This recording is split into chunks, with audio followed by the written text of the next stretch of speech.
Merhaba, Peylerin Bahçesi'nde bugün günün bitkisi Cercis canadensis forrespensi. Türkçe karşılığı kırmızı yapraklı Kanada erguvanı. Kırmızı yapraklı Kanada erguvanı bitki koleksiyoncuları tarafından en çok aranılan süs bitkileri arasında yer alır. Ve mutlaka bitki koleksiyoncuları tarafından bahçelerinde kesinlikle bulundurulan ödüllü yaprak döken bir ağaçtır.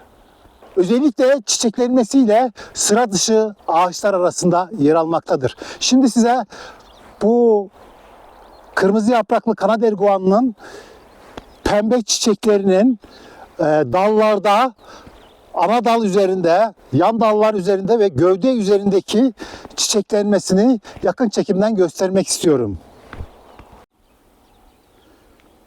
Evet, görmüş olduğunuz gibi bakın bu ana dal üzerindeki çiçeklenmesini görüyorsunuz.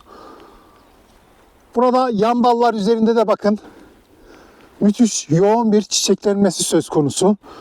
Buradan gövdeye doğru gelmek istiyorum. Bakın şu ana gövde üzerinde dahi çiçekler açan çok sıra dışı bir ağaç. Bakın gövdeler üzerinde çiçeklenmeler mevcut, çiçek kümeleri mevcut. Evet, çiçeklenme yoğunluğunu görüyorsunuz. Müthiş bir çiçeklenmesi var.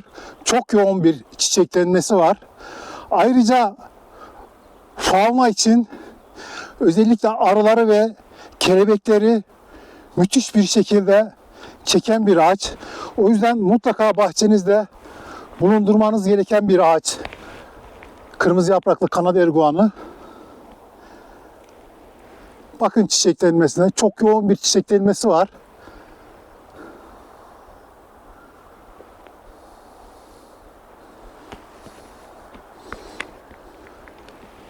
Bu ana gövde üzerindeki çiçeklenmesini de sizlerle paylaşmak istiyorum. Görmüş olduğunuz gibi. Kırmızı yapraklı Kanada erguvanı görmüş olduğunuz gibi çıplak dallarda sadece çiçekler mevcut ve bu yoğun çiçeklenmeyi sizlerle paylaşıyorum. Şimdi farklı açılardan bu Kanada erguvanını sizlere göstermek istiyorum.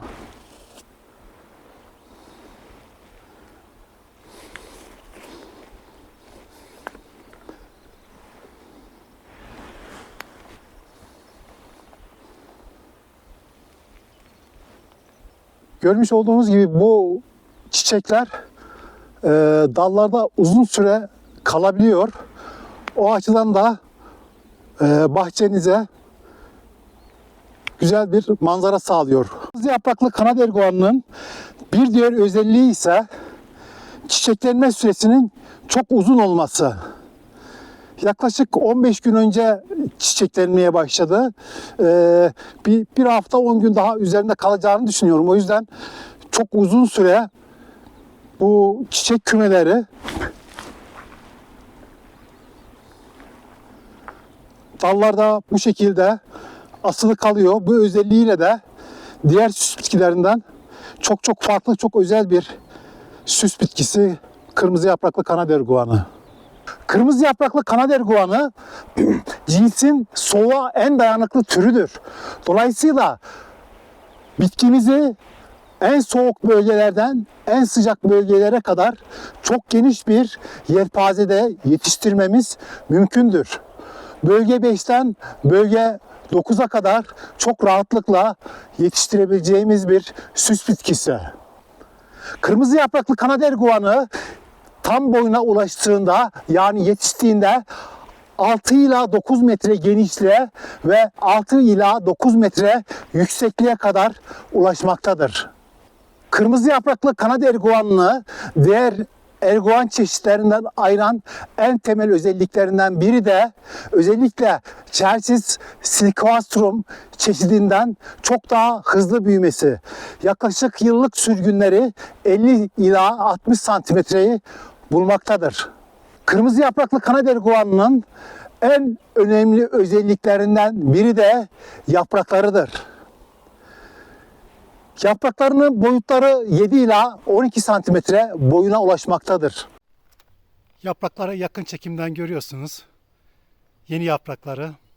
Bakın şu buradaki küçük yapraklar. Yeni çıkan yapraklar. Yeni yapraklar daha kırmızı. Bakın şuradaki daha kırmızı renkte. Daha parlak kırmızı. Bakın yapraklara.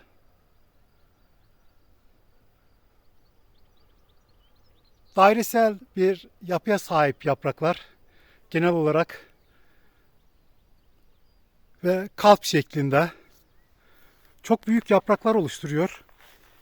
Kanada erguvanının budama videosunu ileriki günlerde sizlerle paylaşacağım. Kış budaması yaptım. Bir de yaz budaması yapacağım.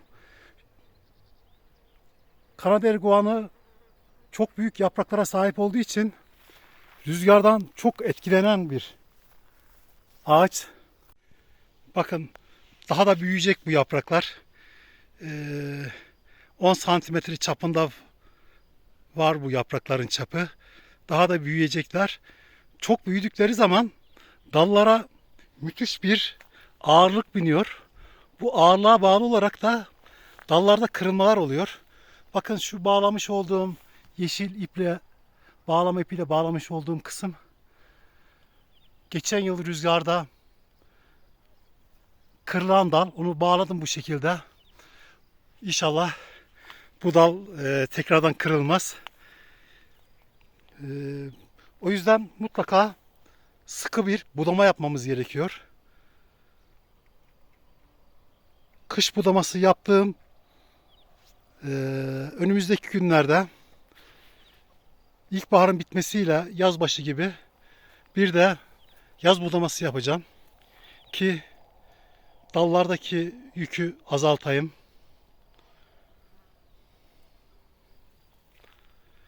Kanada erguvanının en büyük özelliklerinden biri de muhteşem bir manzara. Bu manzarayı ben de telefonun ekranından hem izliyorum hem de bu güzelliği sizlerle Perilerin Bahçesi olarak hem paylaşıyorum hem de bu ağaç hakkında sizlere bilgi vermek beni mutlu ediyor. Kanada erguvanının en büyük özelliklerinden biri de ilkbaharda öncelikle pembe çiçekler açması. Bu yıl yaklaşık -15'i bulan, Nisan ayının ortalarında -15'i bulan bir soğukla karşı karşıya kaldık. Bundan dolayı da bu çiçekler tamamen öldü. Kanada erguvanı soğuğa dayanıklı bir ağaç. Dallarda bir kayıp yaşamadım. Hiçbir dalda kayıp yaşamadım. Bu çok iyi.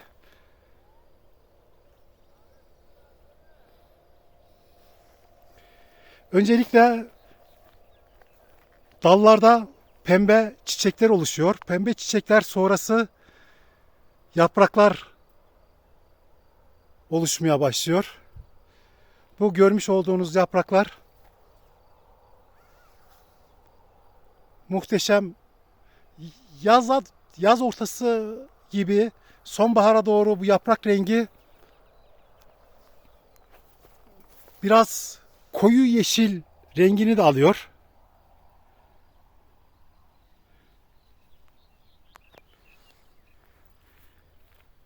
Sonbaharda turuncu ve morun farklı tonları meydana geliyor.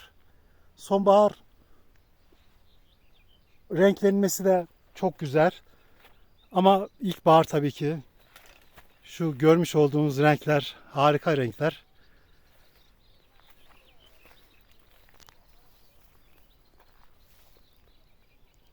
Her bir yaprağı farklı özellikle. Bakın gördüğünüz gibi her bir yaprak farklı özellikler taşıyor.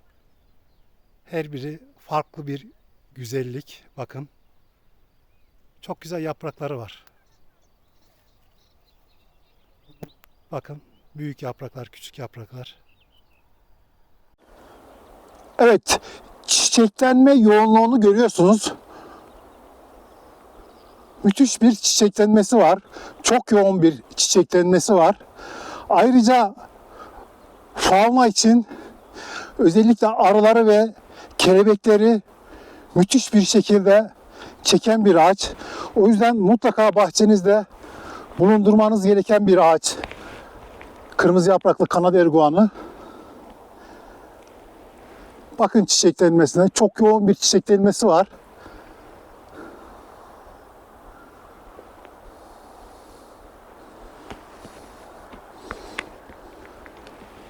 Bu ana gövde üzerindeki çiçeklenmesini de sizlerle paylaşmak istiyorum. Görmüş olduğunuz gibi. Bu görmüş olduğunuz kırmızı yapraklı Kanada erguvanlı yapraklarıyla ilkbahardaki çiçeklenmesi, ilkbahar rengi, yaz rengi ve sonbahar rengiyle çok özel bir süs bitkisi çeşidi. Bahçenizde mutlaka yer vermeniz gereken bir bitki. Özellikle küçük bahçelerde rahatlıkla kullanabileceğiniz, bahçenizde kırmızı yapraklı çeşit arıyorsanız karar vermeniz gereken bitki Celsis canadensis forestbensi. Ayrıca hastalık ve zararlılara karşı dayanıklı olması da diğer bir tercih nedenidir. Kırmızı yapraklı Kanada erguvanı baklagiller familyasındandır. Dolayısıyla atmosferdeki serbest azotu toprağa kazandıran bir ağaç türüdür. Dolayısıyla toprağımızı bu özelliğinden dolayı azot açısından özellikle zenginleştiren bir ağaç türüdür. Bitkimizin pH çekiciliği yoktur. Ancak organik madde açısından zengin olan topraklar ve iyi direne edilmiş topraklarda çok daha iyi gelişme gösterir. Ayrıca sizlere Kanada erguvanının budamasıyla ilgili de birkaç ipucu vermek istiyorum. Kanada erguvanlarının çok büyük yaprakları olması, az önce de ifade ettiğim gibi yaklaşık 12 santimetre boyunda yaprakları var. Çok büyük yapraklar. Bu yapraklar bu dallarda çok büyük bir yük oluşturuyor. Dolayısıyla özellikle rüzgar alan noktalara dikim yaptığınızda bu dalların kırılmasına neden oluyor. Buna çok dikkat etmeniz gerekiyor. Ben bu ağacımız yaklaşık 8 yıldır Perilerin Bahçesi içerisinde yer alıyor. 2 defa dal kırılmasına maruz kaldı. Benim bahçenin bulunduğu nokta çok rüzgar alan bir nokta. Sık sık budama yapmama rağmen dalları, ana dalları güçlendirmeme ve yan dalları kısa kesmeme rağmen bu tür bir sıkıntıyla karşılaşıyoruz. O yüzden mutlaka dikim noktasını belirlerken bahçenizin en az rüzgar alan bir noktasına dikmeniz doğru olacaktır. Kanada erguvanının gübrelenmesi nasıl olur? Bu konuda da sizlerle bilgiler paylaşmak istiyorum. Özellikle dikim yaptığınız dönemde, yani fidanı ilk aldığınızda muhtemelen kaplı bir fidan olacaktır. Bu kaplı fidanı dikim çukuruna yerleştirirken dikim çukurundaki toprağın organik maddesini zenginleştirici maddeler koyabiliriz. Ayrıca mutlaka yavaş salınımlı bir gübre ilave etmemiz gerekiyor. Sağlıklı bir şekilde bitkimizin yetiştirilmesi için. Daha sonraki yıllarda erken ilkbaharda yavaş salınımlı gübre kullanıyorsanız eğer tercihim 9 aylık yavaş salınımlı gübredir. Bunu yılda bir defa kullanmanız yeterli olacaktır.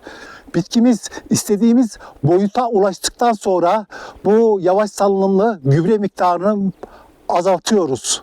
Çünkü fazla gübreleme çiçeklenme oranınızı düşürecektir. Daha az çiçek alacaksınız. O yüzden mutlaka istediğimiz boyuta ulaştıktan sonra bitkimizin gübresini azaltacağız. Eğer yavaş salınımlı gübre değil de granül gübreler kullanıyorsanız dikim yılından sonraki yıllarda 15-15-15 ya da 20-20-20 kompoze gübreler kullanabilirsiniz erken ilkbaharda. Daha sonraki dönemlerde, yani ilkbahar süresince toprak pH'ınız yüksekse, örneğin 8 civarında bir toprak pH'ınız varsa kullanacağınız gübre %21 azot içeren amonyum sülfat gübresi kullanabilirsiniz. Eğer toprak pH'ınız 7 civarındaysa, nötr bir toprağa sahipseniz %46 azot içeren üre gübresi kullanabilirsiniz. Ya da düşük pH'a sahipseniz, 7'nin altında bir toprak pH'ınız varsa kalsiyum amonyum nitrat %26 azot içeren bir gübre kullanabilirsiniz.